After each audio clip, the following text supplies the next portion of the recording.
பேஜஸில் ஹெட்டிங்ஸை வந்து எப்படி வைக்கலாம் அப்படிங்கிறத பார்க்கலாம். ஃபஸ்ட்டு விஷயம், ஹெட்டிங் ஷுட் பி ஹைரார்க்கிக்கல் ஸ்ட்ரக்சராக இருக்கணும், லாஜிக்கல் ஹைரார்க்கிக்கல் ஸ்ட்ரக்சர்.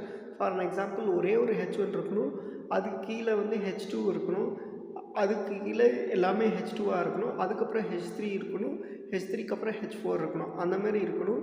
H3 வந்துட்டு நடுவில் வந்து H2 வந்துட்டு அந்தமாரி மிஸ் மேட்சாக இருக்கக்கூடாது, லாஜிக்கல் ஸ்ட்ரக்சர்ஸாக இருக்கணும். எல்லா ஹெட்டிங்ஸ்லேயும் கீவேர்டு இருக்கணும்னு அவசியம் கிடையாது. H1ல் மட்டும் கீவேர்டு இருந்தால் போதும், ஏதோ ஒரு H2ல் கீவேர்டு இருந்தால் போதும். எல்லா ஹெட்டிங்ஸ்லேயும் வந்து உங்களுடைய கீவேர்டை வந்து கொண்டு வந்து வைக்கணும் அப்படின்னு சொல்லி நினைக்காதீங்க. அது வந்து கீவேர்ட் ஸ்டஃபிங்.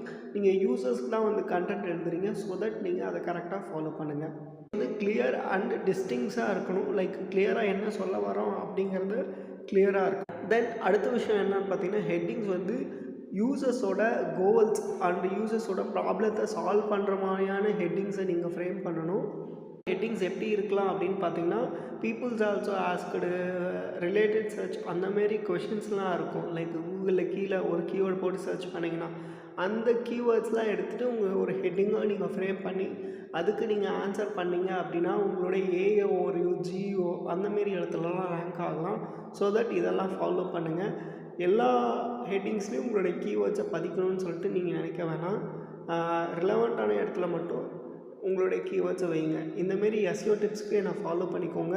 உங்கள் பிஸ்னஸ்க்கும் எஸ்இஓ பண்ணி தரணும் அப்படின்னு சொல்லி ஆசைப்பட்டீங்கன்னா என்னை கண்டிப்பாக கான்டாக்ட் பண்ணுங்கள், நான் உங்களுக்கு பண்ணித்தரேன்.